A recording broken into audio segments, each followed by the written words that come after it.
بسم الله الرحمن الرحيم الحمد لله رب العالمين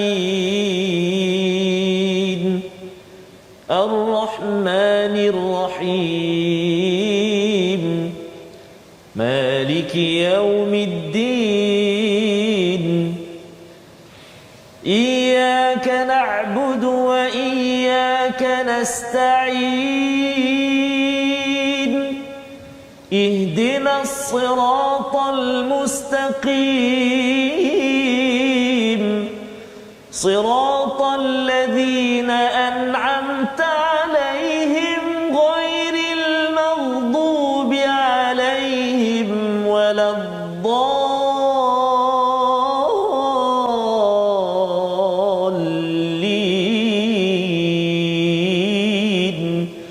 آمين صدق الله العظيم.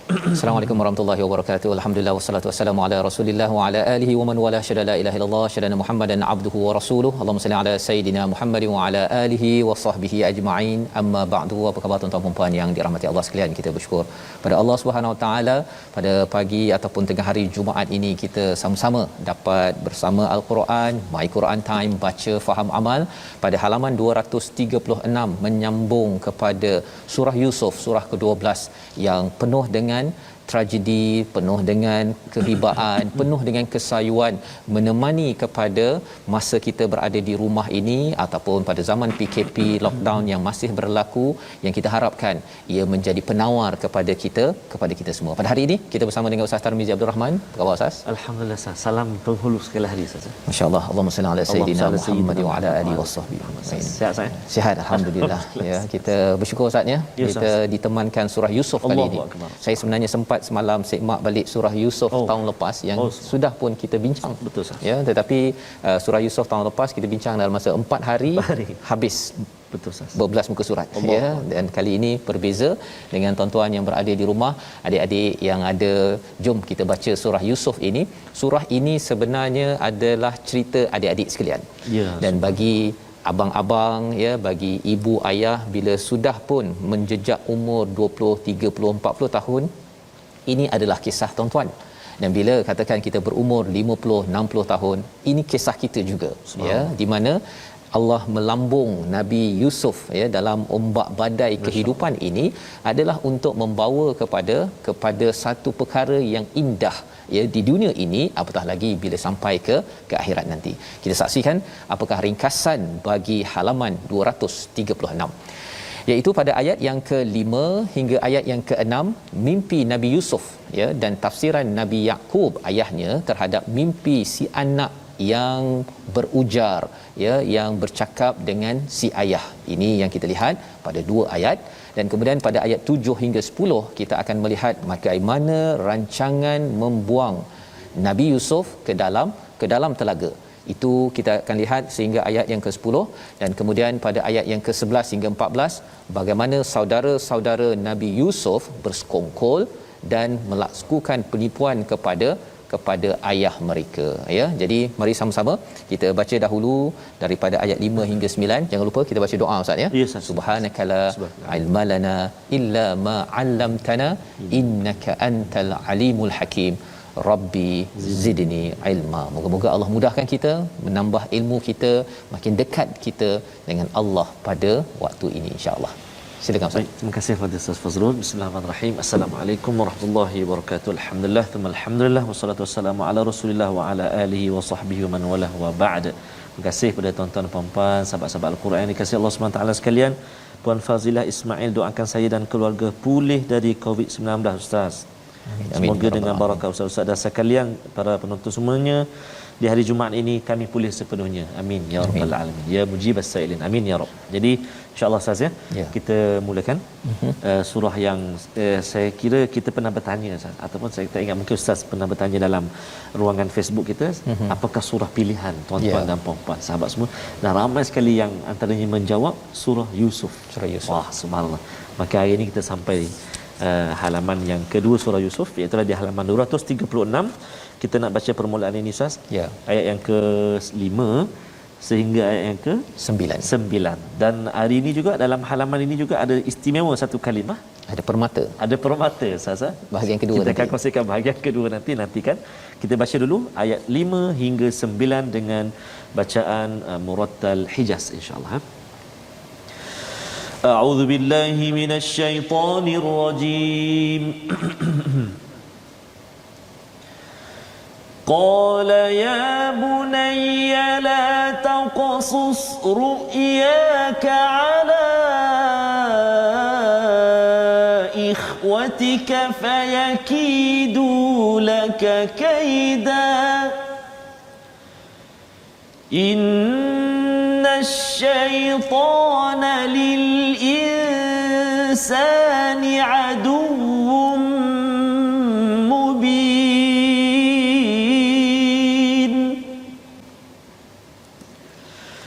وكذلك يجتبيك ربك ويعلمك من تأويل الأحاديث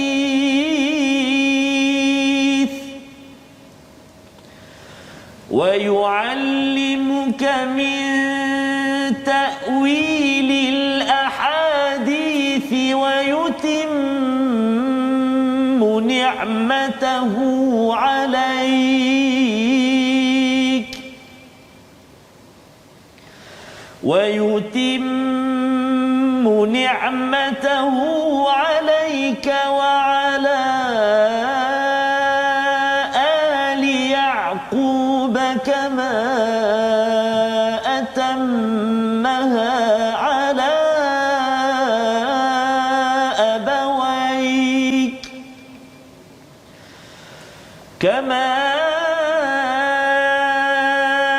أتمها على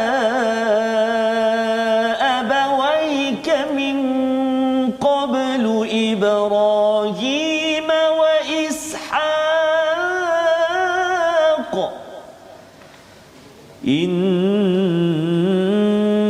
ربك عليم حكيم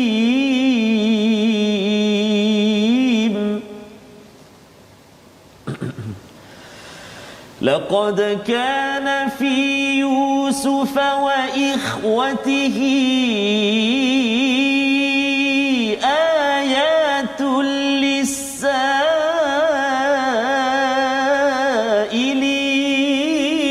للسائلين إذ قالوا ليوسف وأخوه أحب إلى أبينا منا ونحن عصبة إن أبانا لفي ضلال مبين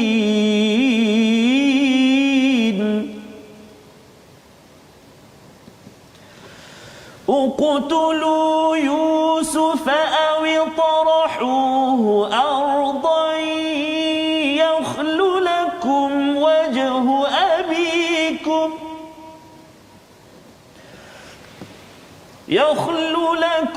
وجه أبيكم وتكونوا من بعده قوما صالحين صدق الله العظيم.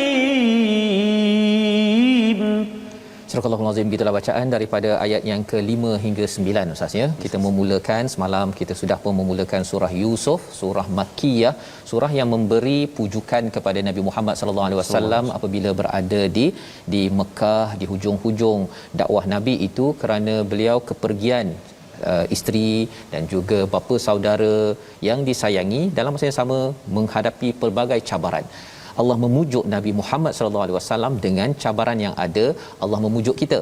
Maka apakah yang berlaku bila Nabi Yusuf, si anak kecil, bercakap berujar dengan si ayah, maka si ayah membalas, ya bunayya, qala Siapakah yang bercakap ini? Ayahnya Nabi Yaqub berkata, wahai anak kesayanganku, ya bunayya. Ya, si anak cakap ya abati, yang si ayah cakap ya bunayya. Dua-duanya itu hubungan komunikasi anak ayah, dan ini anak lelaki dengan ayah. Biasanya kalau anak dengan ibu ini biasa. Tapi anak dengan ayah bercakap, dan ini bukan perkara biasa. Bukan sekadar minta duit, tetapi ini pasal mimpi. Allah. Ini sebagai satu misalan ataupun sebagai satu contoh uswatun hasanah bapa mithali di dalam al-Quran. Salah satunya adalah Nabi Yaqub alaihi salam. Yang kita doakan tuan-tuan, saya tuan-tuan sekalian ustaz ya, kita menjadi ayah yang dapat Allah mencontohi kepada Nabi Allah Yaqub alaihi salam. Kata Nabi Yaqub kepada Nabi Yusuf, la taqsus. Ya, jangan ceritakan mimpi kamu kepada saudara-saudara kamu. Fayakidu laka kaida, ya, nescaya nanti mereka akan buat tipu daya kepada kamu. Ya, jadi ini kalau kita melihat kepada bahagian psikologi dalam sebuah keluarga, adik-beradik, sebenarnya yang pertama la taqsus ru'yak, maksudnya apa? Nabi Yaqub kata jangan ceritakan mimpi kamu. Ibu ayah, kita boleh belajar parenting, ilmu keibu bapaan kat sini.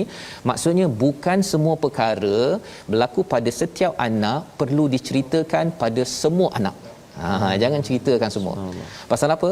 Pasal sebenarnya fayakidu laka kaida. Mungkin mereka ini nanti si ayah dah tahu dah si anak ni potensinya bagaimana, bahawa ada anak mereka yang ini mungkin akan membuat satu tipu daya. Kaid. Dan kaid ini ada dua maksud ustaznya. Kaid untuk buat kebaikan ataupun kaid untuk membuat keburukan. Dia bukan makar. Kalau makar dalam bahasa Arab maksudnya membuat komplot untuk menjatuhkan seseorang. Tetapi fayakidu laka kaida ini tipu daya, tapi kadang-kadang tipu daya untuk buat kebaikan pun ada. Ya, Allah menggunakan perkataan ini, dan juga untuk keburukan. Jadi Nabi Yaqub tahu bahawa abang-abangnya ini boleh buat begitu. Ada potensi itu, jadi jangan cerita. Ya, bagi ibu ayah, kadang-kadang ada ibu ataupun ada ayah je kalau boleh nak cerita segala-galanya. Kan? Cerita si anaknya begini, cerita pada si abang bila dengar si anak, contohnya lah ya, kalau si adiknya dapatlah aiskrim. Contohnya kan. Dia dapat makan aiskrim tapi beli satu je dalam kereta kan. Tak payahlah cerita kepada si abang. Pasal kalau tidak nanti abang kata, itulah abah sayang sangat kan, tak adil contohnya kan. Padahal ayah ada duit untuk beli satu aiskrim sahaja ya. Jadi ini kemahiran yang boleh kita belajar daripada Nabi Yaqub alaihi salam. Innasyaitana lil insani aduwwum mubin, iaitu sesungguhnya syaitan ini kepada manusia adalah musuh yang nyata. Jadi bila dibuat adik-beradik yang si abang ni buat perangai yang Nabi Yaqub bukannya benci kepada anaknya. Betul. Tidak bermusuh dengan anaknya, tetapi Nabi Yaqub makin jelas pemusuhan syaitan ini adalah real. Di mana syaitan kalau boleh tuan-tuan, dia nak memusnahkan keluarga kita, nak memusnahkan hubungan adik-beradik, nak memusnahkan hubungan suami isteri. Jadi yang ini jelas oleh Nabi Yaqub sebagai pelajaran untuk kita bersama. Maka pada ayat yang ke-6, wa kadzalika yajtabik, ya, ini adalah nasihat daripada Nabi Yaqub kepada anaknya Nabi Yusuf, ya, iaitu demikianlah Tuhan memilihmu. Dalam al-Quran ada istilah ijtaba, ada istilah mustafa, istafa ataupun ikhtiar. Semua itu pilih, tetapi bila pilih ikhtiar berdasarkan kebaikan, istafa pilih tanpa ada sebab, Allah pilih sahaja, ya. Tetapi ijtaba pilih dengan ada kriteria. Ya.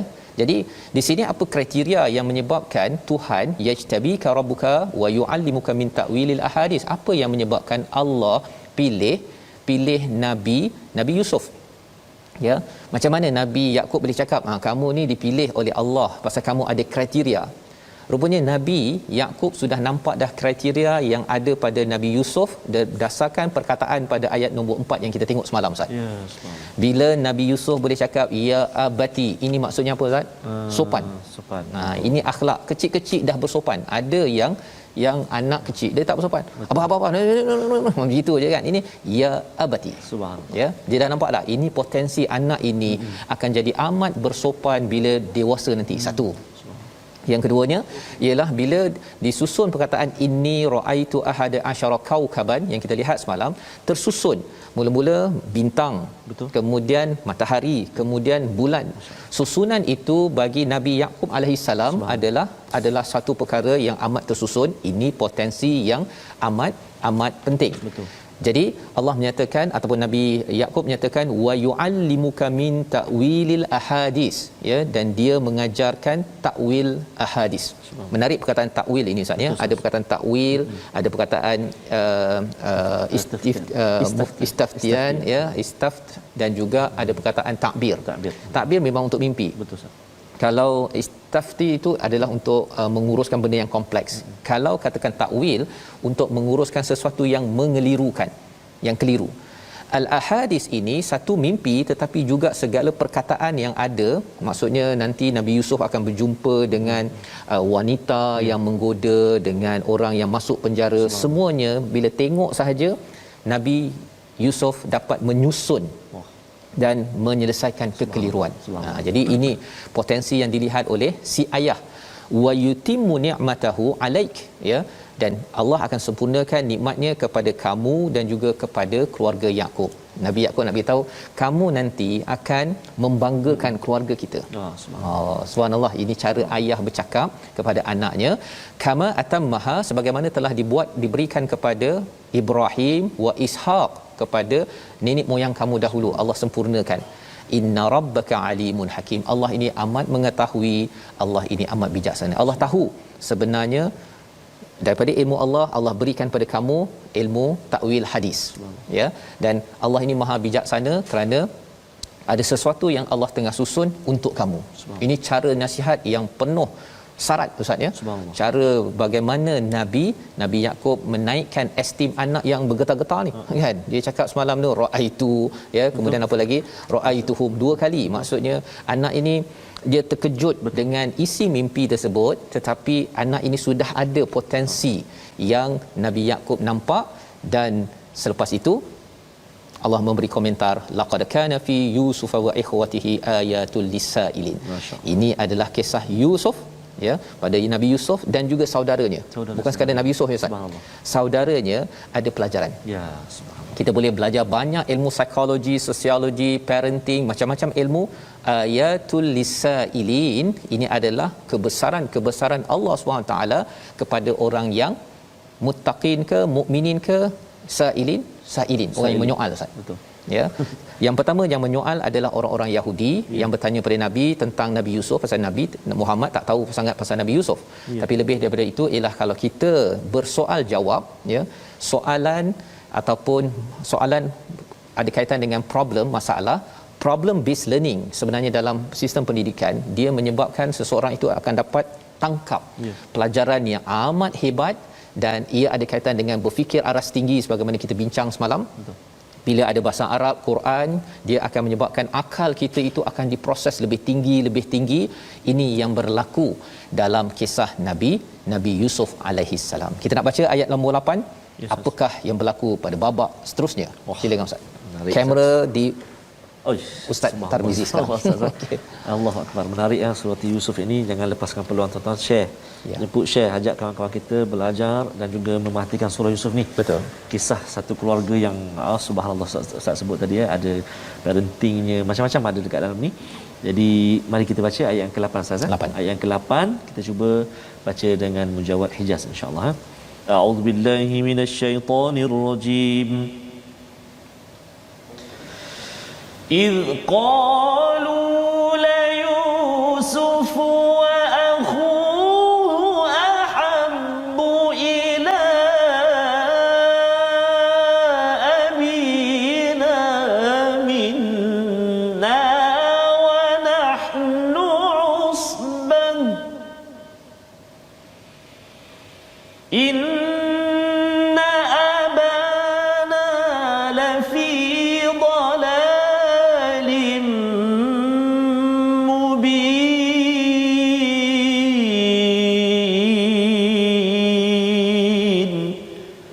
صدق الله العظيم. ketika mereka berkata sesungguhnya Yusuf dan saudaranya lebih dicintai oleh ayah daripada kita, padahal kitalah golongan yang kuat, sesungguhnya ayah kita dalam kekeliruan yang nyata, dhalalim mubin. Nah, ini anak sedang membawang pasal ayah dia. Nak ceritanya tuan-tuan ya, dalam seorang nabi ya, ada anak dia pun buat perangai ya. Jadi nak ceritakan bukan pasal ayahnya tak buat kerja ya, tetapi ini adalah psikologi fitrah yang ada boleh berlaku dalam jiwa anak ya, kerana mereka sedang belajar, sedang membesar, maka Allah bawakan perkara ini untuk kita sama-sama belajar. Idh qalu ya, iaitu ketika apa, kamera sekarang ini difokuskan pada siapa Ustaz? Bukan lagi kepada Nabi Yusuf dan Nabi Yaqub. Dia pergi kepada Nabi. Kepada saudara-saudara Nabi Yusuf ya, abang-abang dia. Mereka cakap apa? La Yusufu wa akhu ya. La itu penekanan, maksudnya Yusuf ni, Usuf ni kan ya. Yusuf ni dan juga saudaranya Bunyamin ya, tak dinyatakan namanya, dicintai lebih kepada abah berbanding daripada kita. Betul. Dia dah mula dah ya. Wa nahnu usbah, kami ni adalah yang lebih kuat ya. Usbah ini juga ada kaitan dengan kelompok ataupun geng Ustaz ya. Nombor antara 5 hingga 9 orang hingga 10 orang. Ya, nak ceritanya mereka ni adalah daripada ayah ibu yang berbeza ya. Yusuf dan juga Bunyamin ibu berbeza dengan yang abang-abangnya. Inna abana lafi dhalalim mubin. Si adik abang-abang ni dia mula membawang ya. Jadi bila membawang, dalam situ ada perkara dengki yang masuk. Apakah yang berlaku bila orang dengki? Dia akan menyebabkan dia merancang sesuatu yang tidak baik. Apakah perancangan mereka? Kita tengok dulu perkataan pilihan kita Ustaz ya. Okey, mari kita sama-sama perhatikan. Iaitu kada ataupun kayada, merancang, menipu, memperdayakan, 24 kali di dalam Al-Quran, dan ini digunakan pada ayat nombor 5, menceritakan bahawa tipu daya itu boleh jadi untuk kebaikan, tipu daya itu ada juga untuk keburukan. Tetapi Nabi Yaqub tahu bahawa kalau ia tidak diuruskan dengan baik, mereka boleh berbuat sesuatu yang menghancurkan dalam hubungan kekeluargaan adik-beradik. Ini boleh berlaku pada mana-mana keluarga. Jadi kita akan saksikan babak seterusnya Ustaz. Sebentar lagi kita berehat. My Quran Time, baca faham amal insya-Allah. Jangan ke mana-mana. Jangan ke mana-mana.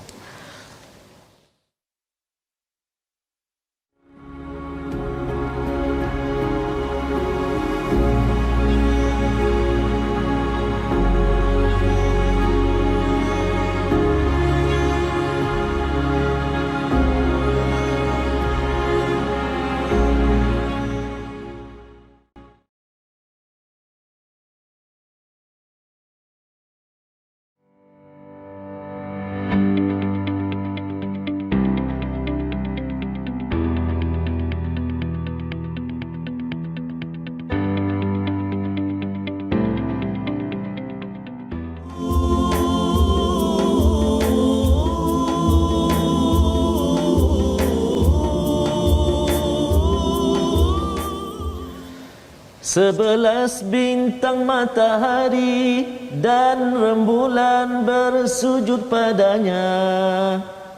Sikit sajalah, teaser saja. Dapatkan yang original. Sambungan dia Yusuf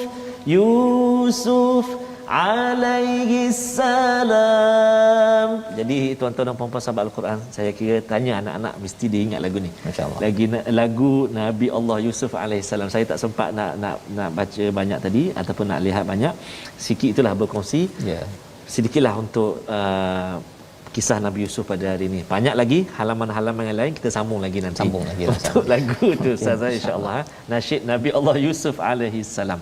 Sahabat-sahabat Al-Quran yang dikasihi oleh Allah Subhanahu wa taala sekalian, kita ingin melihat sejenak perkongsian kita dari sudut tajwid yang kita nak menyambung. Saya kira hari ini kita nak kongsi tentang perbezaan antara alif lam asy-syamsiyah dan al-qamariyah, dan juga contohnya dalam halaman ini. Mari kita saksikan sama-sama paparan yang disediakan untuk kita melihat tentang alif lam al-qamariyah dan asy-syamsiyah. Baik, perbezaan antara lam qamariyah dan juga lam syamsiyah. Okey, lam qamari iaitulah izhar, yakni di lafaz lam itu. Jelas bunyi lam itu, al tu, dan di atasnya ada tanda sukun ataupun ada tanda mati. Atas lam itu ada tanda mati atau tanda sukun dan mempunyai 14 huruf. Baik. Bagi lam syamsi pula ataupun lam syamsiah pula, dia adalah lam itu diidghamkan, yakni tidak dilafazkan. Tidak dilafazkan dan tanda dia ada tanda tasydid ataupun sabdu. Jika lam qamari tadi tanda macam O tu, bulat tu, sukun ataupun tanda mati.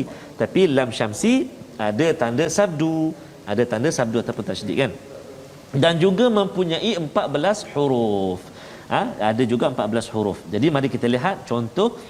Kalau kita menyaksikan dalam surah ini, dalam halaman yang ke-236 ini, kita melihat pada ayat yang ke-5 atas sekali. Ayat itulah yang pertama, lam syamsi ataupun alam asy-syamsiyah, iaitu innasyaitana.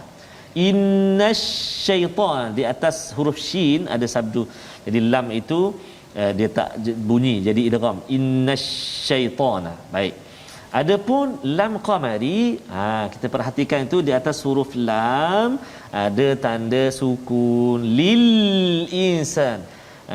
Lil insan, insani. Jadi itu kena jelaskan bacaan kita, perbezaan di antara lam qamari dan juga lam asy-syamsi. Ustaz, itu sekadar kita ulang kajilah Ustaz. Terima kasih ucapkan kepada Ustaz Tarmizi bercerita tentang lam syamsiah dan juga lam qamariyah. Teringat semalam perkongsian Ustaz T kita menarik. Menarik yang bulan bintang. Ya, betul. Bila matahari bila bulan menyuluh kepada bintang itu, dia tak makan, tapi bahkan dia menyinari. Mana jelas tu al-qamari itu. Betul. Adapun asy-syamsiyah tu dia macam seolah menelan. Menelan ya. Jadi ada syaddah tadi tu. Syaddah, ya, ada sabdu sebentar tadi. Jadi itu kefahamannya dan dia ada kaitan juga dengan keibubapaan. Betul, ibu dan ayah ni ya. Ayah ni dia nampak sebiji kan, bin Fazrul. Kan. Tapi kalau katakan emak, dia sekali dalam anak itu, dan betapa pentingnya ibu mendidik dengan baik akhlak anak, kerana ia masuk dalam diri anak. Dan akhirnya nampak juga si ayahnya jugalah kan, bin Fazrul, apakah yang berlaku kepada anak bin Yaqub ya. Maka anak-anaknya tadi itu Yusuf bin Yaqub, Bunyamin bin Yaqub, dan juga nama abang-abang lain juga akan kekal dan perlu diberi perhatian. Betul, ya. Jadi inilah yang kita ingin sambung daripada ayat yang kita baca sebentar tadi. Tadi kita sampai ayat nombor 8. Betul, melihat kisah kamera kepada abang-abang. Betul Ustaz. Kami apakah nanti ni sambung. Nanti ya. Jadi bila mereka dah kata bahawa Yusuf ni kan, dia ada la Yusuf, bukan Yusuf saja, la Yusuf, maksudnya dia tekankan pada Nabi Yusuf, mereka tak puas hati sangat dicintai oleh abah, oleh ayah berbanding dengan kami ya. Maka pada ayat nombor 9 itu bila kaedah yakid ataupun kaedah ini komplot ini, dia mula-mula caranya ialah berkumpul. Lepas tu cakap benda tak puas hati. Lepas itu dia mula merancang untuk buat perkara tak baik. Bahaya berkumpul ni. Itu berkumpul ni istilah dalam sosiologi namanya group think. Ya. Dia bila grouping itu, dia kalau mula cakap benda tak puas hati, ya, mengumpat, membawang, bersedia, lepas itu hasad akan masuk Ustaz. Itu sebabnya kalau tuan-tuan berkumpul, kalau benda tak puas hati ni cakap berpada-pada. Kalau katakan dia membawa kepada penyelesaian, okey, tapi kalau membawa kepada kedengkian, itu yang bahaya. Kata abang mereka, uqtulu Yusuf, bunuhlah Yusuf. Terus ya, pasal dengki punya pasal itu, dia kata bunuhlah Yusuf ataupun buanglah dia ardan, iaitu di satu tempat. Ardan ini maksudnya indefinite maksudnya, sesuatu yang tidak jelas. Maksudnya mereka pun tak tahu nak buang kat mana. Dia cakap buang dia, yakhlu, pastikan dia tertumpah laku, lepas ini perhatian. Ayah akan beri perhatian kepada kita, kepada kamu semua. Yakhlu itu maksudnya khalwah, maksudnya fokus ya. Hanya perhatian abah lepas ini hanya kepada kamu semua kalau kita bunuh Yusuf ataupun kita buang dia satu daerah yang tidak pasti. Wa takunu min ba'dihi qauman salihin. Lepas tu kamu boleh jadi orang yang bertaubat baik. Dia ada pula justification. Dia boleh cakap bahawa kita dah buat ni, kita bunuh ataupun kita hantar dia, nanti bila kita dapat perhatian, kita jadi baik.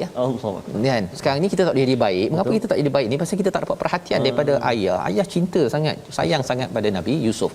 Ini pembawangan okey, mereka mengumpat pasal ayahnya, ya, dan perkara ini tidak boleh disuppress, tidak boleh ditekan. Benda ini berlaku, ya, adik-beradik, ya, dan dalam keadaan organisasi pun saatnya, dalam masyarakat pun perkara ini boleh berlaku. Bila orang dapat kelebihan sikit, ada orang lain dia akan mula saya tak puas hatilah dengan dia. Maka dia akan mula buat sesuatu perancangan untuk menjatuhkan orang tersebut, kecuali bagi orang yang sedar bahawa itu adalah perkara yang salah. Jadi adakah mereka akan bunuh ataupun mereka akan buang? Salah seorang daripada abang-abang ini, salah seorang ketuanya itu, dia bercakap. Apa perkataannya? Kita baca ayat 10 hingga ayat yang ke-14. Baik, terima kasih Ustaz Fazrul. Tuan-tuan dan puan-puan sahabat Al-Quran, menarik, semakin menarik. Ingatan demi ingatan diberikan kepada kita, dan kita nak sambung apa lagi perkara yang berlaku, kisah yang berlaku seterusnya, Ustaz. Ya. Dan menarik juga dalam ayat-ayat yang kita bakal bacakan ini, antaranya ialah kita akan baca bermula pada ayat 10 Ustaz. 10. Ayat yang ke-10. Iaitulah ayat yang ke-11 kita nak perhatikan sedikit, iaitu kalimah yang bergaris. Saya kira dalam Quran atau mushaf tuan-tuan apa mungkin ada garis. Digariskan pada kalimah itu la ta'manna itu. Itu sebenarnya dipanggil bacaan ishmam ataupun ar-raum. Dia ada dua cara, baca ishmam atau baca raum. Jadi untuk contoh yang ini memang kena buka masa. Kena buka. Mohon izin sebab dia nak sebutan dia tu nak sebutan dia ni alamak tuan-tuan dia lah buka ya. Saya tak ya. Okey. Iaitulah pada kalimah la ta'manna ni, cara baca dia ialah kita kena muncungkan mulut kita seolah-olah kita membariskan dhammah mim tu, sebab dia asalnya la ta'manuna dia hasafkan satu nun, jadi dia jadikan sabdu la ta'manna, tapi dia ada ishmam tu la ta'manna. Sekali lagi ya, contoh qalu ya abana ma laka la ta'manna. Dengar dulu la ta'man, lepas tu munculkan seolah hidup nun itu. La bunyi tak gaya ataupun gerakan saja. La ta'manna. Boleh ke? Boleh tu, insya-Allah angguk nampak tu. Subhanallah. Kan? Dan kalau yang raum, wajah raum tadi dia melemahkan bunyi nun yang kedua. La ta'manna. Maknanya hidup tapi dia lemah. Tapi kedua-dua cara ini tuan-tuan dan puan-puan, dia mesti baca dengan guru. Guru kena sama. La ta'manna, la ta'man. Kena muncung. Jangan malu-malu belajar, tak boleh. Jadi kena praktikkan, kena cuba supaya bacaan kita pada kalimah itu tepat. Baik. Jadi insya-Allah kita nak mula bacaan kita pada ayat yang ke-10 Ustaz. 10 ya. Dan sahabat-sahabat Al-Quran semuanya, Allah Akbar, mereka sangat bersungguh Ustaz dengan Al-Quran ni. Semalam saya sempat bersama dengan ada ahli Korea Ustaz. Long, nama Kak No, apa tu, Cik Su. Semua kirim salam pada Ustaz Fazrul dan semua sahabat-sahabat Al-Quran bersangat bertuah Ustaz dapat mengikuti pengajian Al-Quran Ustaz. Jadi kita cuba la ta'manna ini, ingat muncul ni tak nampak dah pasal dah pakai mask. Tadi dah tunjuk contoh. Jadi kita cuba insya-Allah sama-sama saya bercadang nak baca yang akhir ni Ustaz Fazrul. Kita nak cuba bacaan sikah. Sebab ayat menarik tu, ayat yang ke-13 tu, subhanallah. Kali ini dia punya kamera dah fokus kepada salah seorang abang. Tadi ramai kan? Ni fokus. Bersedia. Visual nanti ya. Subhanallah. Okey, jom kita baca tuan-tuan dan puan-puan. A'udzubillahi minasyaitonirrajim. Qala qailun minhum la taqtulu Yusuf wa alquhu fi ghayabatil jubb وألقوه في غيابة الجب يلتقطه بعض السيارة إن كنتم فاعلين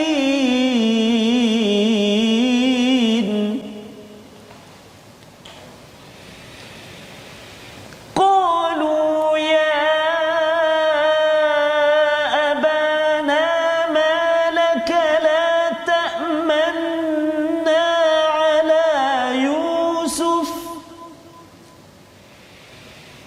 لا تأمنا على يوسف وإنا له ناصحون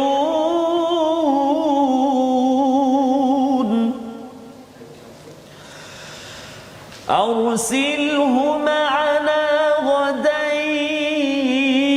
يرتع ويلعب وإنا له لحافظون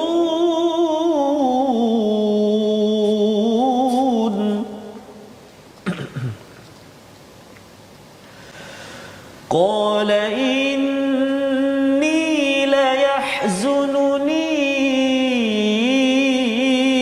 أن تذهبوا به وأخاف أن يأكله الذئب قال إني ليحزنني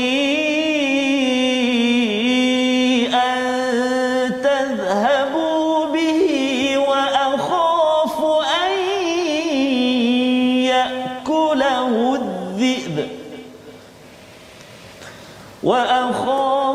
أن يأكله الذئب وأنتم عنه غافلون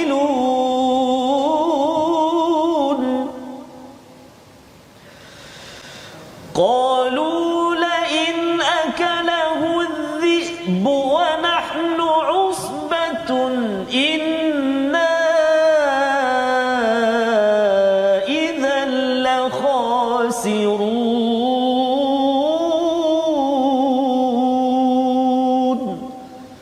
صدق الله العظيم.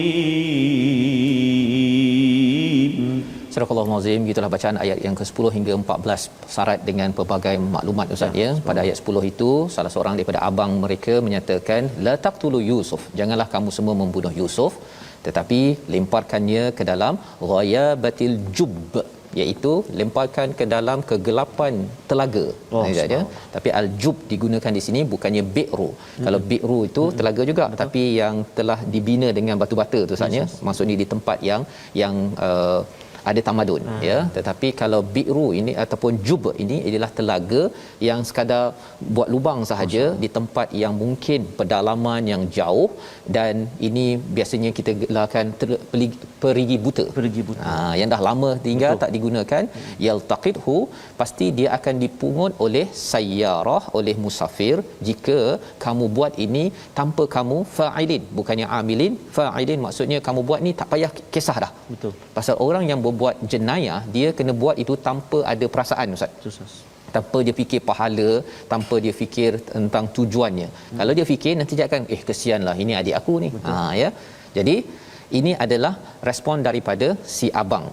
Maka qalu, abang-abang mereka kata terus ya, sekarang ini dia terus saja kamera itu dibawakan kepada abang-abang mereka bertemu dengan si ayah Nabi Yaqub maksudnya pada ayat 11, ya abana malaka, wahai ayahku.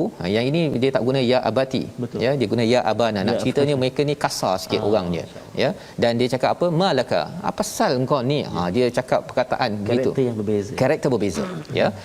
La ta'manna, yang ini special Ustaz.